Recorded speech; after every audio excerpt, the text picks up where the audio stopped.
On the left is Gene Bailey, on the right, Hank Kunneman. These are two televangelists that run this show called Flashpoint on Kenneth Copeland's Victory channel. Flashpoint is all about Donald Trump, loving him and helping him in any way they possibly can. It's a problem. So anyway, they are going to talk about Trump and hating everybody that, Trump hates, loving everyone that Trump loves, that kind of thing.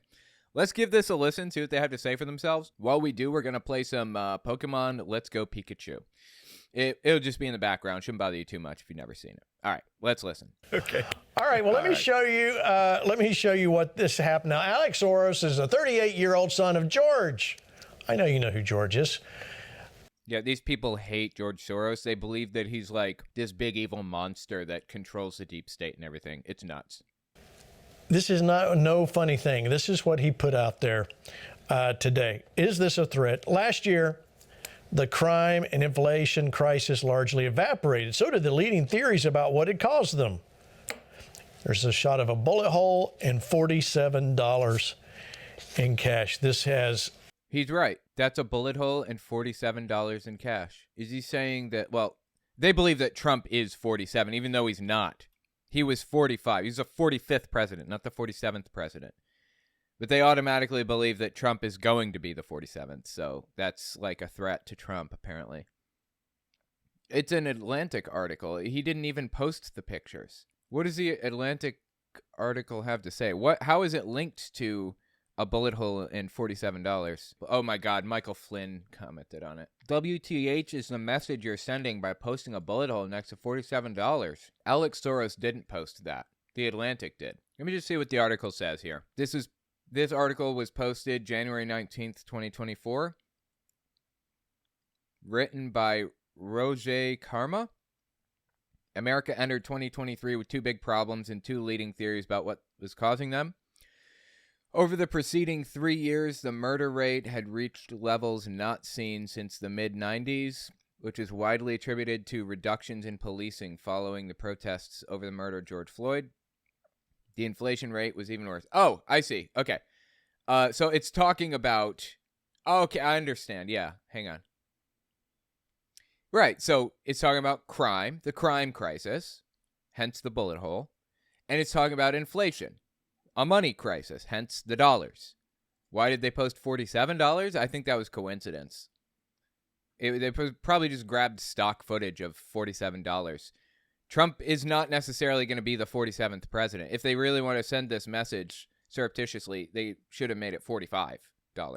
This is just complete BS. And Alex Soros didn't even post it. It was the Atlantic. God, they will do anything they can to demonize the people that they don't like, won't they? Largely evaporated. So did the leading theories about what had caused them. There's a shot of a bullet hole and $47 in cash. This is not a good thing here. What do you think that means? Suddenly, these people are against surreptitious threats or bullying or intimidation or whatever. These people are a joke. As if their God Emperor doesn't do that exact type of thing all the time. That's not even what this was.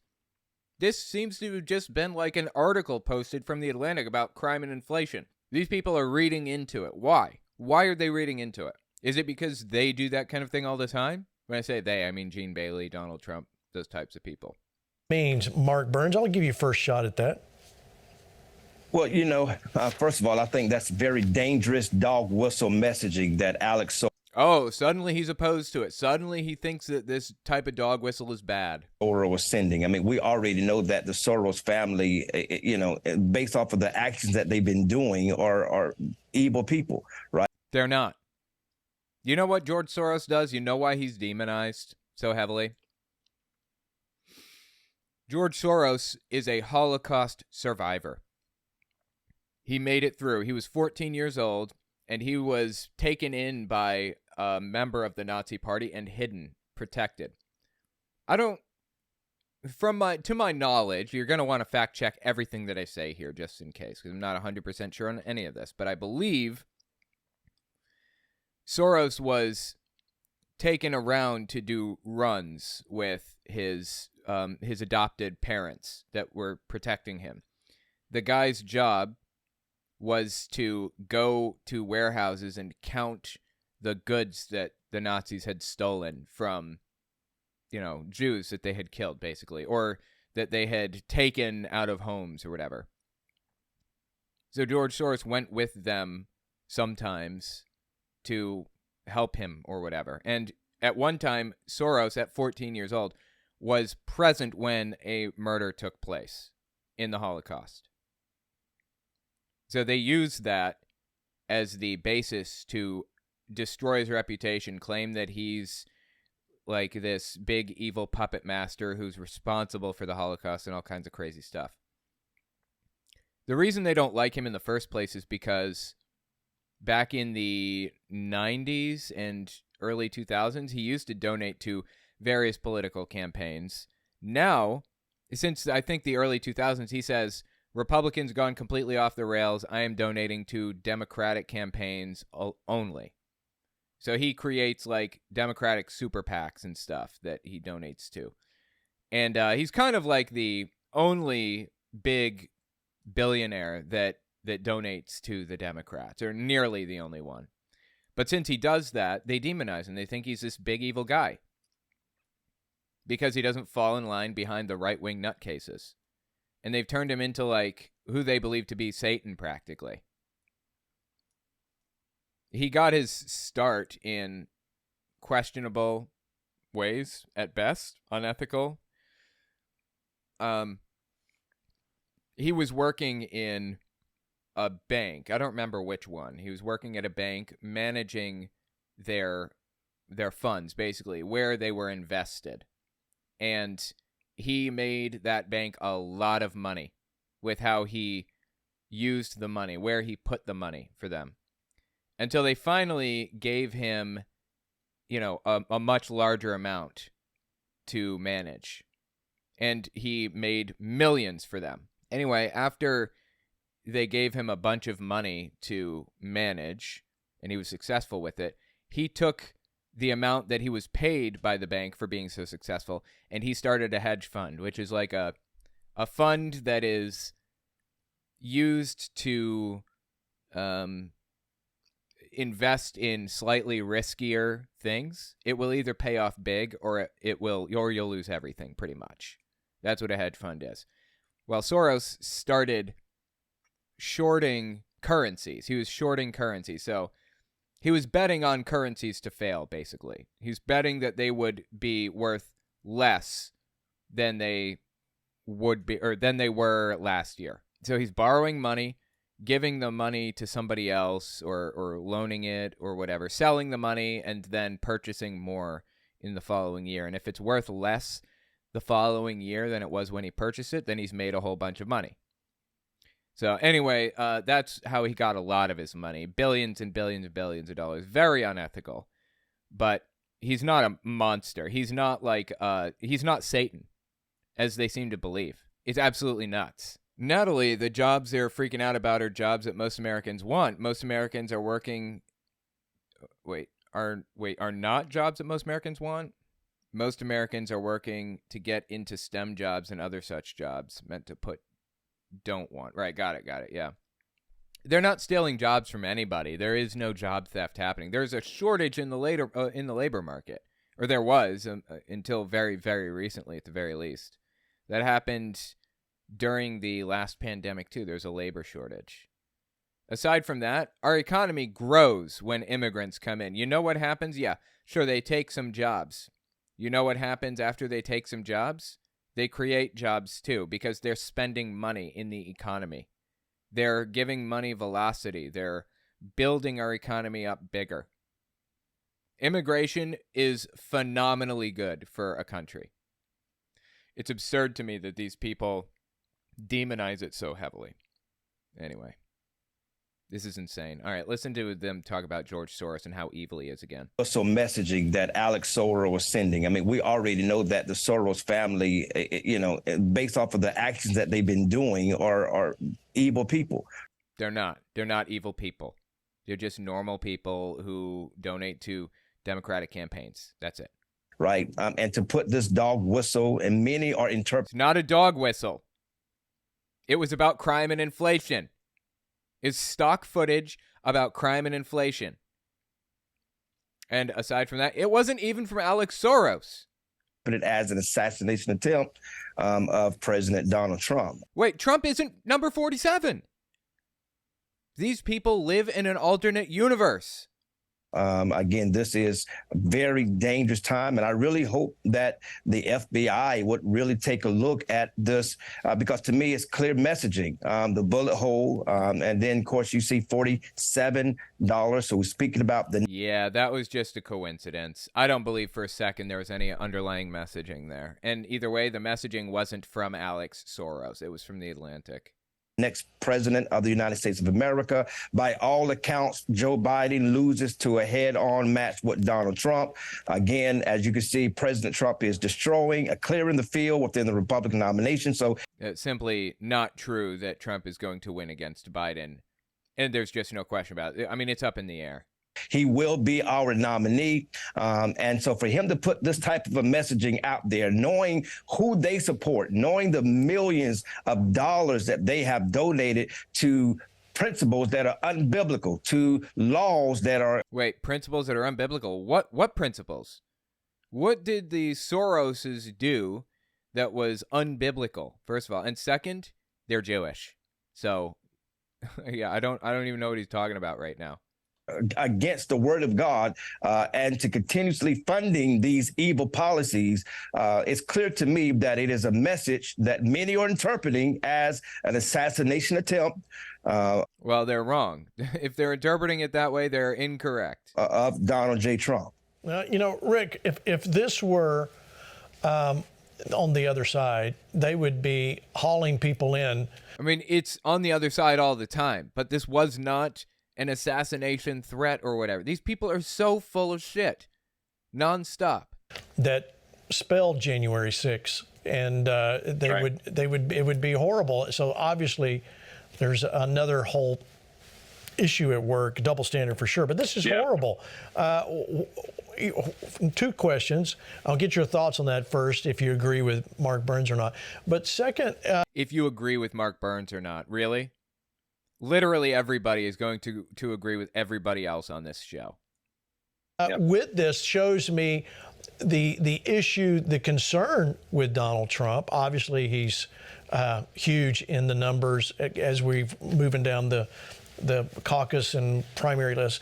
Does this change your opinion, or do you still think we're going to get somebody different to run in Biden's spot? Yeah, I still definitely think their nominee is going to be someone different. Oh, my God, dude. They're convinced Biden isn't going to be the nominee. Get over it, guys. Biden is going to be the nominee. How could it? It's not going to be anybody. Who else would it be? Biden, unless he dies, it's going to be Biden. We always look at, we always... Whoa, got robot mode. We're at the precipice, right? We're teetering... Can't understand a word you're saying, Rick. ...liberty and tyranny.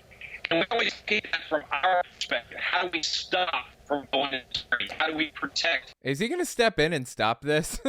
Liberty? How do we put it in the right direction? All right. Let me stop you there, Rick. I got your AI version talking to me. So we'll let... I'm sorry, man. We'll let your feed correct itself. Pastor Hank, while Rick is correcting, tell me your thoughts there. I found it interesting that this is like a full-blown TV show on a TV network, like Cartoon Network or Fox News or whatever, that type of thing. And they've got guys connecting from like their cheap laptops. You'd think they'd put them in studios or something. Well, first of all, Rick's feed sounds like the Biden fake administration. You can't understand anything that comes out of their mouths. I'm sorry? What? But I will pray, and can you repeat that again, Pastor Gene? What exactly? There was something in my feed. I'm just going to give you a chance to comment on the bullet hole, that picture, the bullet hole in the cache. Yes. Okay. I thought you were asking for prayer. I didn't know. Okay. Here's the thing. I believe two things. Psalm 91, verse 8, and you need to write it down, whether you believe in God or you don't.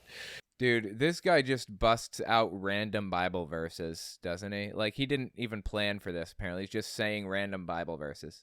It says that with our eyes, we will see something. We're going to see the reward of the wicked. In other words, we're going to see that the wicked are going to get their day.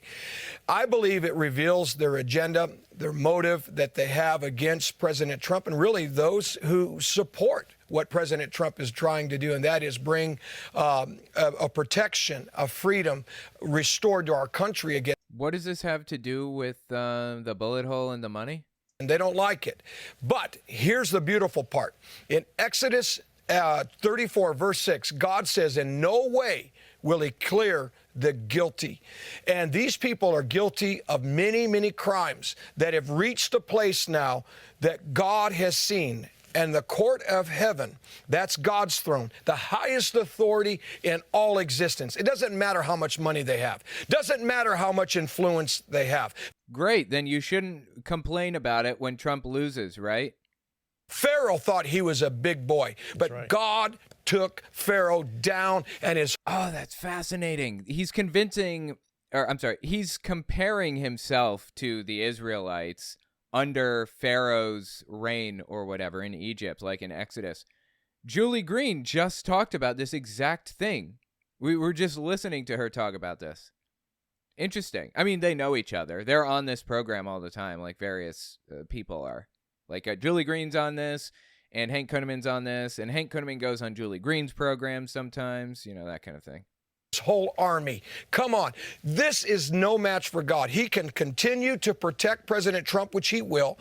He will continue to expose and bring to justice those who have evil intent. They cannot escape what is coming.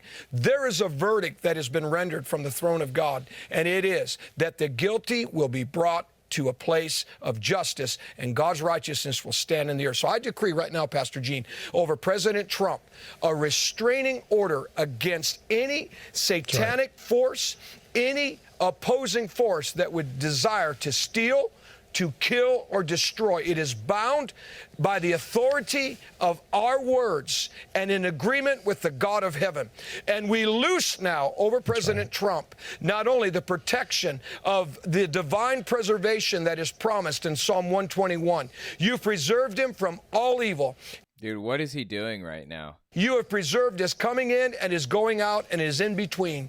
And God, we pray now that you would commission your angels. Wait, is this a prayer or is he prophesying? To be in charge concerning him, his wife, his family, and those that are aligned with him, that no harm and no evil, it will not and cannot befall him. And thousands will fall at his side and 10,000s at his right hand, but it will not come near him. But we will see your justice come.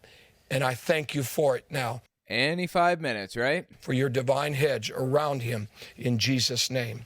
Amen. Amen. Amen. Agree with that. Now, listen, you may be sitting there listening to Pastor Hank praying and go, man, I love the way that guy prays. And I can't say that I've ever thought that before. How come I can't pray that way? Or what do I need to do to pray that way? That's who we are. That's who Flashpoint is. You pray? Okay. You want to know more? That's why we're on the Victory channel right here. You want to know more about who Flashpoint is and how to learn how to pray like that? Check out the Victory channel. All the programmers here are here to support your growth in who you are as a believer. If you're not a believer, now's a great time to get that straight. Listen, so much has happened. Yeah, as if believers or non-believers are watching this show. The only time non-believers are watching the show is when I watch it with them. Happening in our world. We're going to put a phone number on the screen right now. Perhaps you have questions and you need to understand, what am I dealing with? I'm concerned. And some of people, and listen, we're seeing it, and I've seen it on news programs. DeSantis was my guy, and now I don't like Trump, so I don't know what I'm going to do. There's a lot of despondency out there. I think I figured out the Pokeball throwing thing. I think that from the moment that I hit get ready, it starts tracking the movement. So I have to have it perfectly flat. Wait for the Rattata to, okay, perfectly flat, throw. I think that's what I need to do. It needs to be level. I've been hitting it and then getting it into position and throwing, and that's not working. And listen, we understand where you're coming from. You want somebody to pray with you over all of this, maybe give you a little peace in your life? Call the number, 877-281-6297. There's a licensed prayer minister on the other end of the call. Oh, we called that one time. That will pray with you for that peace that you're looking for.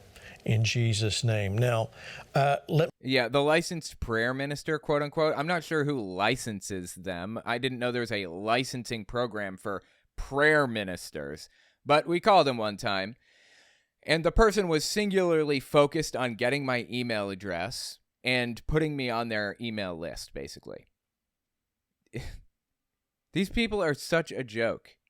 let me show you. We'll go whenever we get Rick. We'll go back to him. But Tom Fitton posts this. Let's talk about elections in these last few minutes.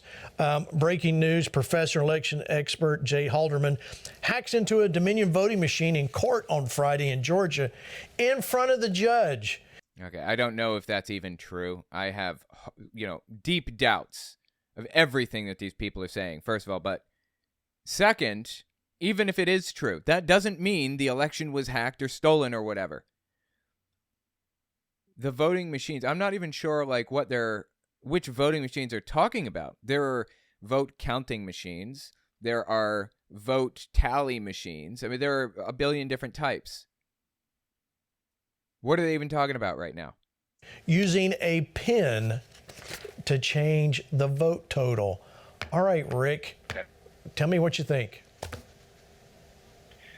All right, brother, if you can hear me okay, we'll see if my signal holds up. Which, by the way, I have a solution. I think Flashpoint should start following me around the country with a production truck. Anyway, okay, so first of all, on the other thing with Soros, I just got to say, don't forget, we always look at it from our perspective, that we're teetering between liberty and tyranny, and we want to push things back to liberty. We want to stop the tyranny. The other side, the exact opposite. They have invested for... The other side being me. Yeah, I want more tyranny, personally. Yeah, totally. For decades, everything they have into getting us to tyranny, having the world elites control everything, which sounds crazy, but it's what they've been doing. Absolutely. And Soros has been funding it. So this moment in time is when everything is climaxing for them. And Donald Trump stands in the way, and he can make their whole plan fall apart. That's why this is such a critical time. That's why the prayers that you just prayed are so incredibly important for President Trump. And I completely forgot. What were you just asking me about other than that?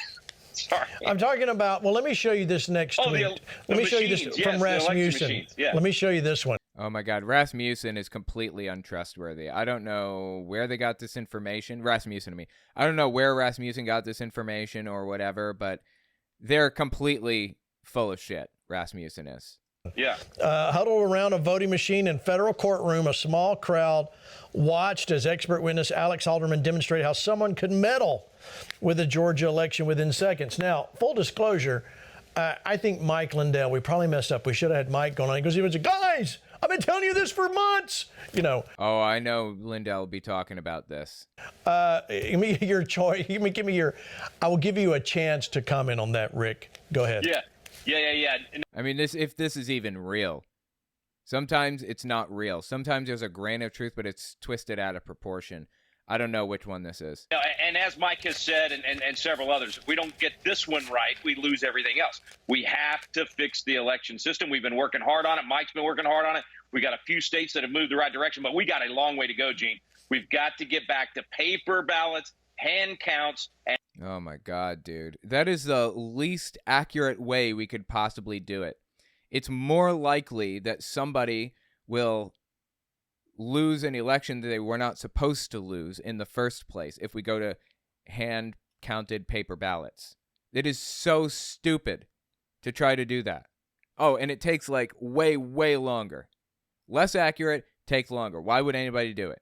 And 1 day of elections. That's the magic formula. We can get there. You know my story. I'm living proof. I lost by 20 votes in 1998. We had a recount with paper ballots. We were able to put our hands on all of them, and I won by 36. Nobody claimed cheating. Both sides said that was the right result because we were able to verify it. Think of how much better the whole nation would be. I mean, you can verify the voting now. I mean, there are paper ballots, and if there aren't paper ballots counted, then it does a printout for the voting machines. You print it out on the side, and you look at the printout to see if it counted your vote correctly afterward. I remember this happened in 2016. That was the last time I voted in West Virginia. I moved to New York City after that. Maybe it was 2018. I don't remember. Anyway. Yeah, it must have been 2018, but that's how it worked back then. They had the printout along the side. These people are obsessed with the idea that, these votes are all digital now or something. That's not the case. If both sides could agree, we got to the right result, regardless of whether my team won or lost. We got to the right result, and we stamped out the cheating. Everybody, liberal. There was no cheating. No, he said nobody accused anybody of cheating. Why is he talking about cheating all of a sudden? Conservative, Republican, Democrat should be for that and want to have good, solid elections, but the machines have got to go. Machines have got to go. Mark Burns, why doesn't everybody want fair elections? We have fair elections. What world do these people live in where they think that everybody wants fake elections? What the hell is happening? Well, the reality of it is the power wants to stay in power. I mean, that's just that plain and simple. I mean, dominion. And again, we're here to argue both sides. But the reality of it is proven. And again, Mike Lindell, as you said, has been screaming this from the mountaintop for such a long time. And he's paying a heavy price for it right now, even with Fox pulling him from their advertisement. I mean, this brother has been through hell. Oh, God. He's talking about Mike Lindell having his advertisements pulled from Fox News. I love everything about it. Fox News canceled Mike Lindell's advertisements, and Lindell is claiming terrible persecution. In reality, is because he didn't pay his bills. Check out Lindell complaining about this. Hello, everybody. I wanted to get on here and tell you all the disturbing news. Fox News has canceled My Pillow. We don't know why. We can only make a couple guesses. Maybe because you didn't pay your bills. Maybe it's because Lou Dobbs was at it over here at Lindell TV. That's an option. Put a pin in that. Maybe, alternatively, you didn't pay your bill. To this all-new lineup we have, and that was just a few days ago. We showed his first interview with our great real president, Donald Trump. Oh, my God. Or maybe it's because they don't want my face even on their network leading up to the 2024 election. Totally. This is a big ploy to persecute you. Absolutely. In support of our great real president, Donald Trump. I don't know. These are the details. I don't have the details yet, but all I know is the commercials have been canceled. All of our anything with My Pillow or Mike Lindell canceled on Fox News, and please help us to support us and during this time of cancellation. And thanks. Time of cancellation, he says. For your support of Lindell TV. I believe this is all about stopping me from talking about the election platform. Absolutely, it's about stopping you from talking. Totally, you're censoring your voice by not allowing you on their platform.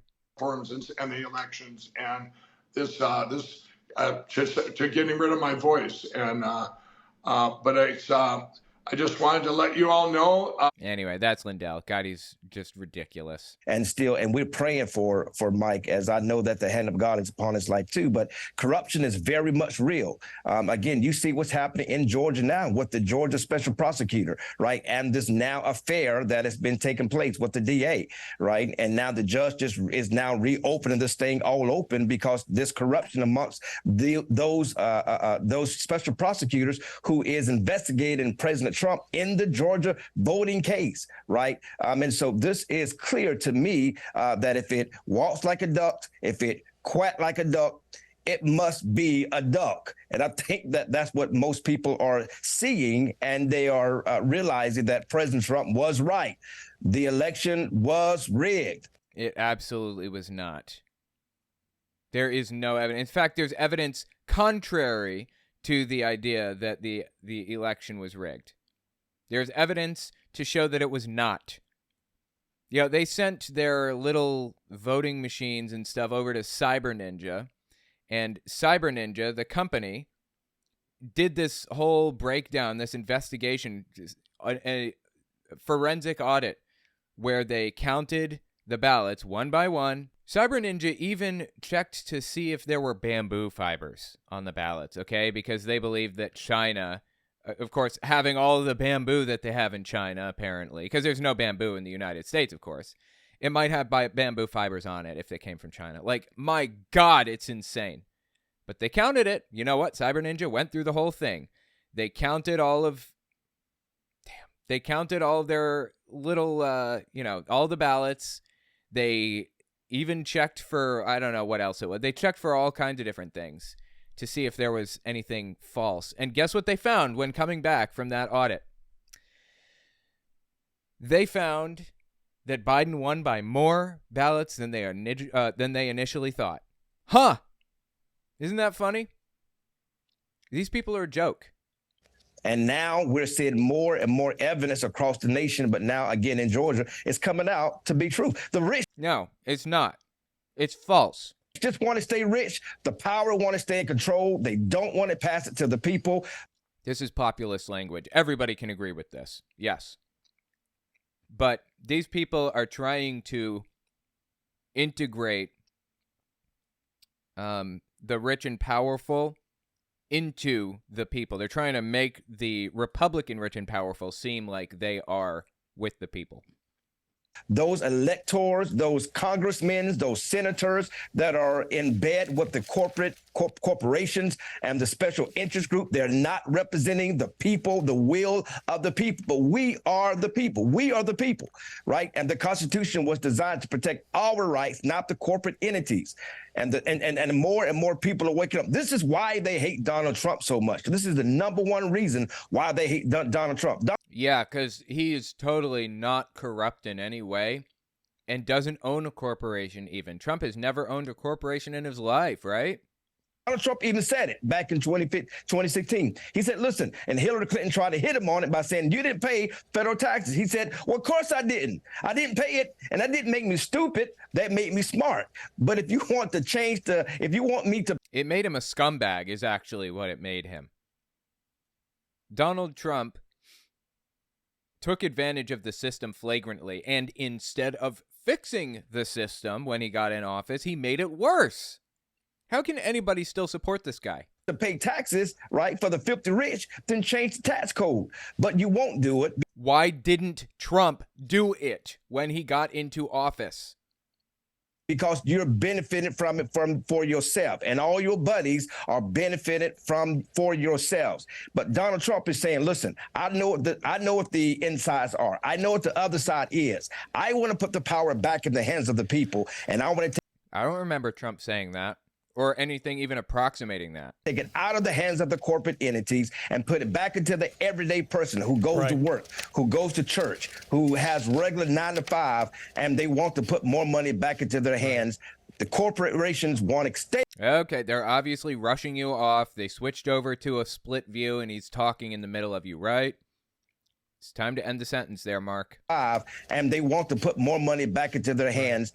The corporations want to stay in control, so that's why companies like Dominion are being used. Dude, I cannot even believe that they're bringing up Dominion's name after the lawsuit, the $1 billion lawsuit that Fox News lost. They had to pay $750 million. Oh my God, the largest, the largest amount ever paid out in a defamation suit. Absolutely insane. All right, let me, Pastor Hank, I'm going to let you comment on this. I got a video, speaking of Israel and Hamas, the war that's going on. What, were we talking about those things? I don't remember anyone mentioning that. Senator Fetterman. Now, okay, so it's Fetterman, but he actually has a moment of lucidity and really brings a great point. Watch this 1-minute video. Oh, this is disgusting, dude. I remember hearing about this. John Fetterman started talking about how Israel is fantastic and Palestinians deserve to die. There is no proportional response here because they would kill the Jews if they could, but they can't. So that means Jews are justified in completely genociding the entire Palestinian population. It's so disappointing to hear Fetterman say this stuff. I saw a poll that indicated you have very high approval among Democratic voters, and this information in Pennsylvania, and this information came along with the tag that Twitter is not real life, because obviously a lot of progressives on Twitter have been attacking you for your position on Israel, for noting that, in your opinion, saying that there is a crisis at the border does not make one xenophobic. Why do you think you've been... This is so sad, dude. Fetterman is destroying his reputation. The crisis is that we're not doing enough to help people who are coming in requesting refugee status. That's the crisis. Oh, yeah, and that there's razor wire in the water designed to cut people up like paper. So criticized by so many progressives? I honestly don't understand. Well, that therein lies the problem, John. I don't understand why it's controversial to anybody to decide that you're going to stand with Israel in this situation. I honestly don't understand why it's controversial to say we need a secure border. It's controversial to say that about Israel because they're literally committing genocide right now. They are murdering a group of people based on their ethnicity. You know, I don't like the fact that, you know, conservative extremists in the Middle East want to wipe out Jews. That is horrific and evil and disgusting to me. No genocide, okay? I don't like the way that China is treating the Uyghur Muslims. And if the shoe is on the other foot, if the Uyghur Muslims are doing that to the Chinese, I would have a problem with it too.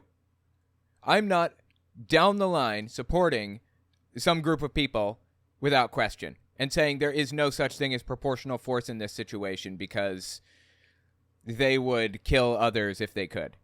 It's insane to me that we have somebody who claims to be a Democrat saying this nonsense. I've been very clear. In fact, that was weaponized against me as Republicans in my race, that I'm very much a strong supporter of immigration. And, you know, my wife's family, that's the Oregon story about that. And I think two things. The Oregon story? Is that what you just said? Oregon story? Things can be true at the same time. You can be very supportive of immigration, but we also need to have a secure border.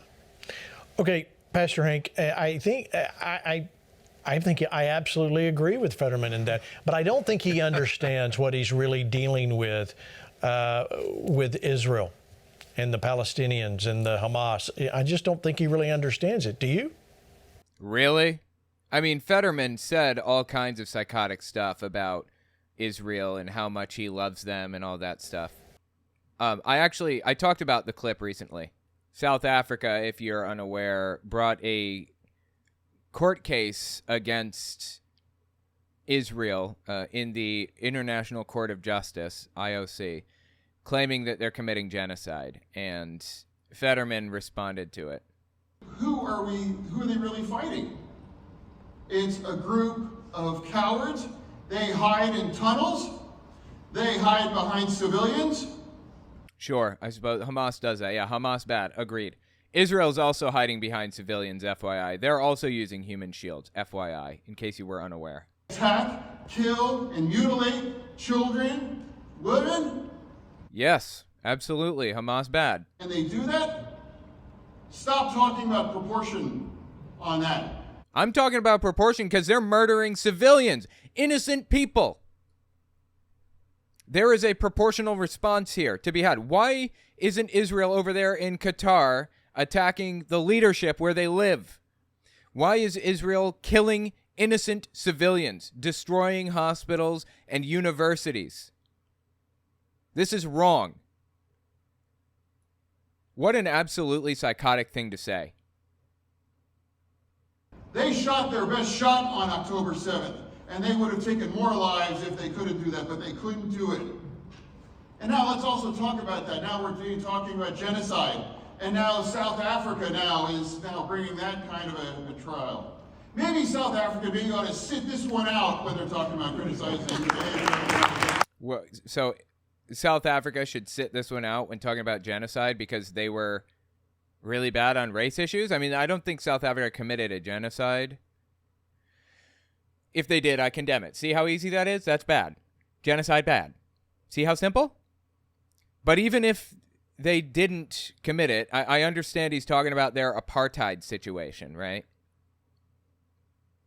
South Africa terribly mistreated black people, basically. They mistreated the black people in the area and created two separate classes. They made it illegal for black people to have children with or marry white people. Who better to address issues of genocide than a nation who experienced that, who went through that problem and resolved it? South Africa couldn't be better positioned. They're the guys that should be talking about this. Instead, he's coming up with this propagandistic nonsense to claim that, you know, South Africa is unworthy of calling people out for genocide. You see people saying ceasefire now in the chat. I'm not even happy with ceasefire. That phrase pisses me off to some degree because it's not far enough.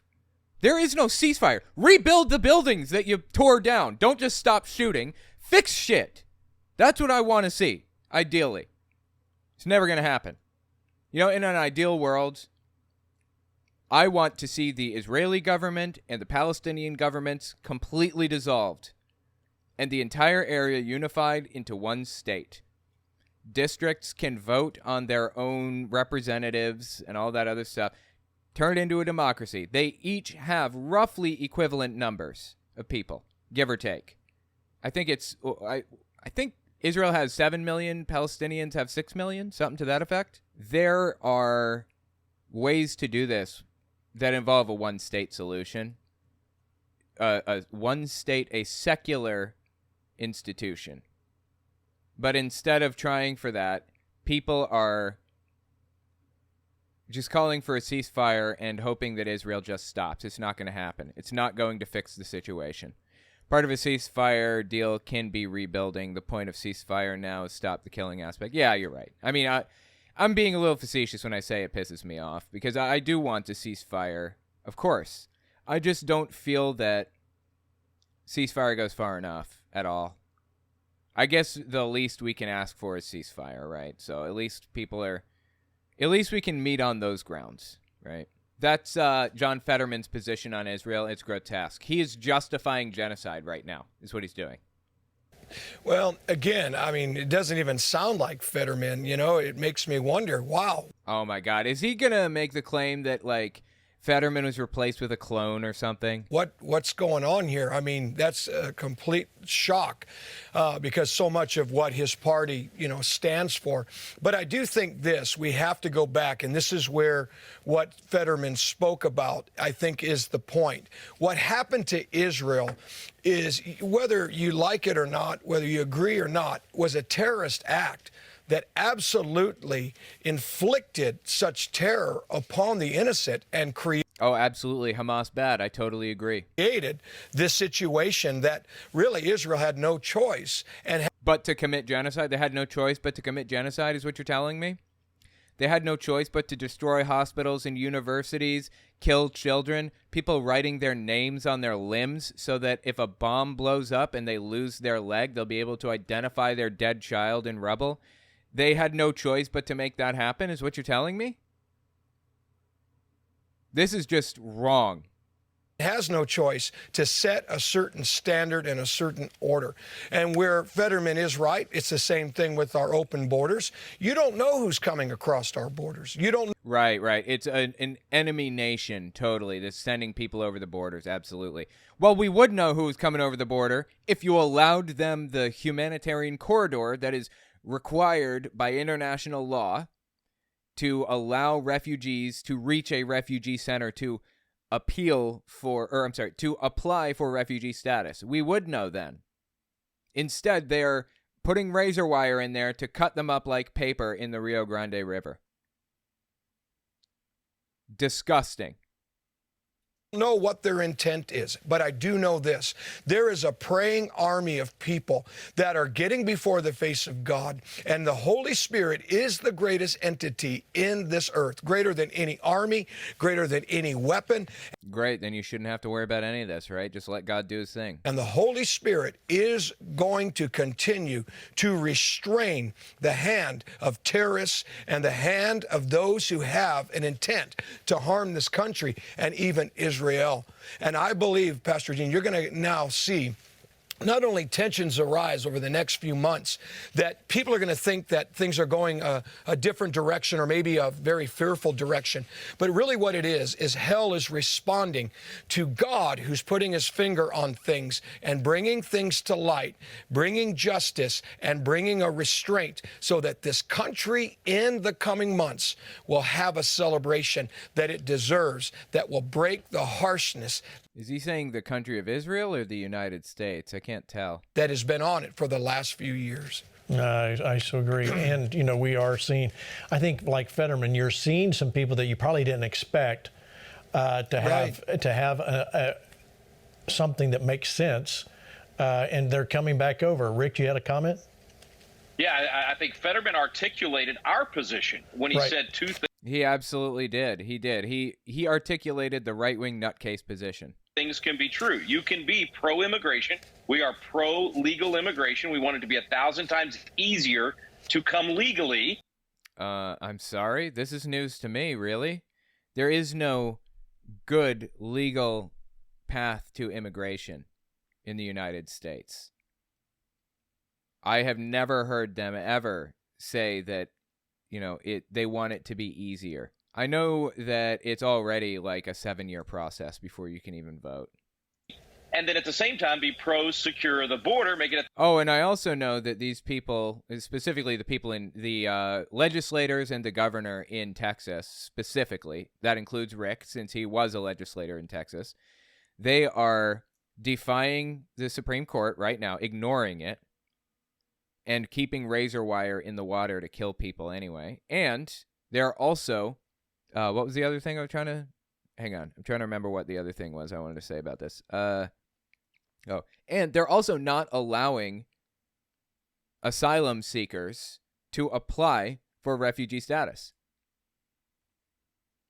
1,000 times harder to come illegally. And it just proves that the more Fetterman articulates conservative principles, the more sound and articulate he is, proving that liberalism is, in fact, a mental condition.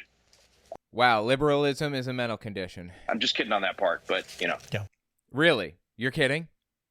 I don't believe him. If he's kidding, then these people are, in agreement at the very least. Let's see how they react when he says that. Proving that liberalism is, in fact, a mental condition. I'm just kidding on that part, but, Yeah. They're all stone-faced. They agree with that. Yes, being to the left of hunting the homeless for sport is a mental condition in their minds. Stone-faced when he says that. And suddenly, oh, it was a joke. Okay, yeah, we better laugh. Liberalism is, in fact, a mental condition. I'm just kidding on that part, but, Yeah. Okay.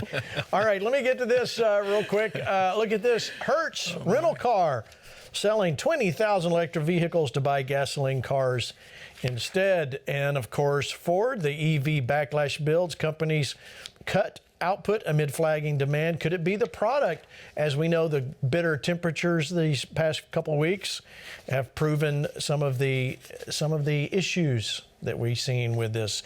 Then Ford slashes the electric F-150 production by 50%. And you can go right down the list. They lost 36,000 on each electric vehicle sold.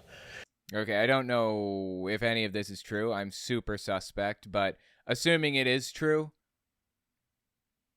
that's a real shame that they cut electric vehicle sales and stuff. That is a shame. Whether you like them or not, the world needs to switch to electric vehicles. We need to. The climate crisis is not getting better without us taking dramatic steps to fix it. Gas-powered SUV and pickup production will increase.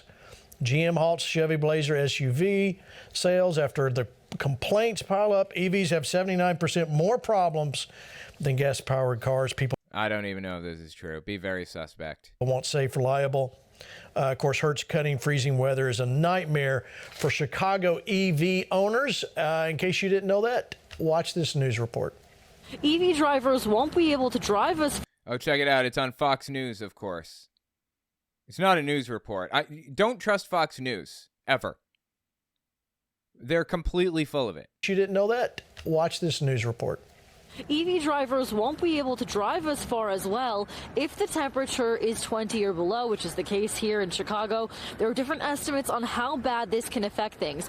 AAA says the performance decline is roughly 41%, which means what was once a 100-mile journey will only be 59 miles. I understand.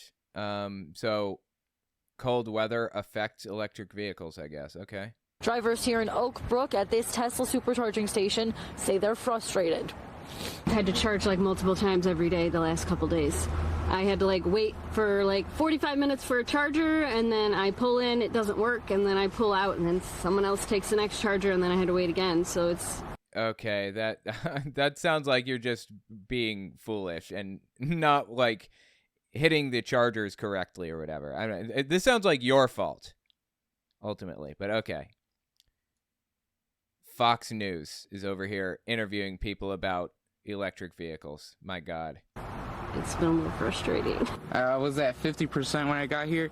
Usually from 50 to 80, 90% take 10, 15 minutes. It's taking an hour and 20 minutes. It's just frozen, and so I'm getting it towed to the Tesla service center because that's my only option at this point.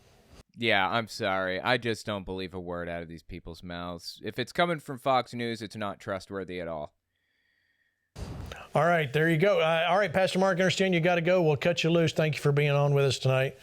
God bless you, brother. God bless you, too. All right, so here's the thing.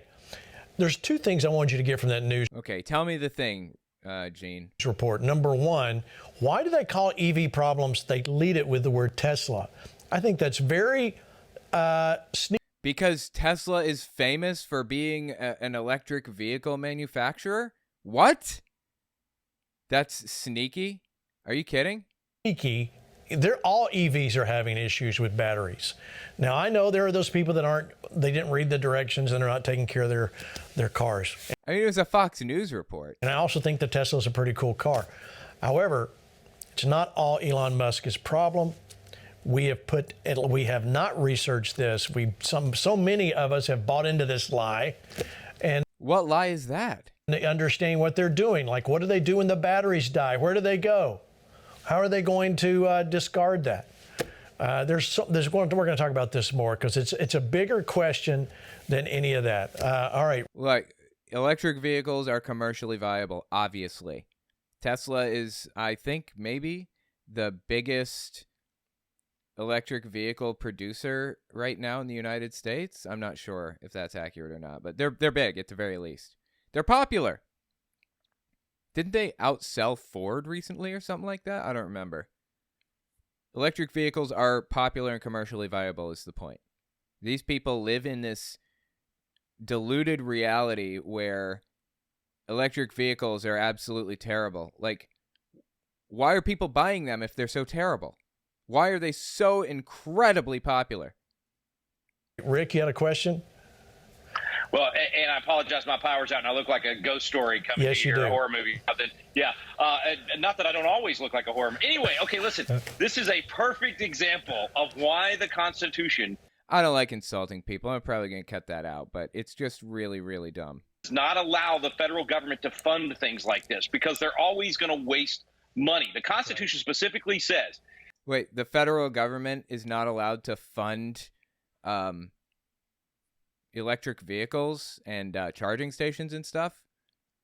Well, electric vehicles are largely funded by the private market. Tesla was a private company, although it does take a lot of grants and stuff from the government. It takes a lot of grants from them. But this is almost entirely a private market thing.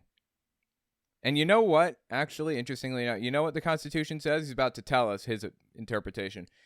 It says that the government shall promote science and useful arts, or something to that effect. The government has an obligation to support science and useful arts. I guess this is before they knew if witchcraft was real or not. I don't know. That's what the useful arts thing means. Anyway, it's just insane. Things like this because they're always going to waste money. The Constitution specifically says that what you do with this type of thing is you don't have government fund it. You protect the ownership of the person that invents it. And so What's he talking about? The Constitution specifically says that. What is he referring to? Which article, which amendment, or whatever? We should have never poured billions and billions and billions of dollars into this. Let the market decide, and it's decided. The market will figure this out. As people buy things and it doesn't work, they'll require changes, and companies will respond to that. But when you just let the government fund and fund and fund, you end up with exactly where these people are right now. Get the government out of the stuff that it's not supposed to do. Dude, this is such a joke. The Constitution is super clear on that. We should just be protecting copyrights and trademarks and that sort of thing, and not actually funding. We don't promote the progress of science and useful arts. There it is. There's the mention. With money, we promote it with protection. That's not promoting it. That's simply protecting it. It says we're supposed to promote science and useful arts. This guy is a joke. Everybody on here is a joke. Amen. All right. We're about out of time. I want to remind you, we talked about this Thursday night. We have a new book out. Terry and I wrote, Killing America, Turning the Tide on the Tsunami of Darkness. Wow, it's really short. Interesting. I wonder how much it is. Let's see. Killing America. How long is this book? This is a 6x9 probably. 12-point font. Say it's 100 pages. It's probably 20,000 words. I'm going to guess 20,000 words. That is not very many. That's probably worth $10, maybe $15, I'd say, at most. Okay, well, $13. Okay, that's fair. Yeah, that's a fair price. I'll give him that. It's christianbook.com is where you can buy it. My God. This is a hard-hitting book. You'll want to read. Even Rick Green read part of it. And no, he read it and wrote up something very nice. And Pastor Hank did as well. But listen, it releases Super Tuesday, March 5th. If you want to get your copy, we want you to go and pre-order it. GoVictory.com/merch. Get your order in for Killing America. Charlie Kirk and Eric Metaxas wrote the forwards. Donald Trump Jr. wrote something on here. Wow, dude, they're getting some big names to co-sign this book, huh? I guarantee you, this is the book you want to give your loved ones. They're really not really clued into what's going on in America. All right? Oh, my God. I should read that on my channel. That would be so interesting, right? Well, thank you for being with us tonight. We didn't get to everything. Tomorrow night, we'll be here covering what's going on in New Hampshire. We'll talk more about EVs and the attack on Americas all over the world. Remember this. I'm writing the book name down right now. Killing America. What was the name? Who? Wait. I'm not sure who wrote it. Non-fiction, it says. Right. Non-fiction, totally. That is a completely accurate representation of reality. Harrison House by Gene Bailey and Terry Bailey. Okay. So it was written by, I guess, this couple, apparently. Gene Bailey. Interesting. Yeah, let me know what you think about these people. These guys are absolutely nuts to me. I am entertained. I'm endlessly entertained by the crazy stuff they have to say. Tell me what you think in the comments.